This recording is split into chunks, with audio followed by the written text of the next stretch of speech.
பழனிமல முருகனுக்கு பண்டாரம் தேடி வரும்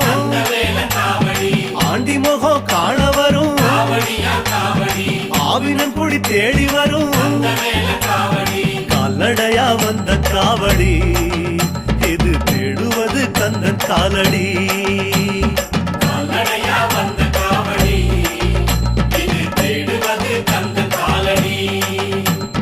பழுத்த பழம் தேடுதப்பா பாலதண்ட பாணி கேட்ட நல்ல முத்து வேலனுக்கு ஞான பழம் கேட்டு வரும் கால்நடையா வந்த காவடி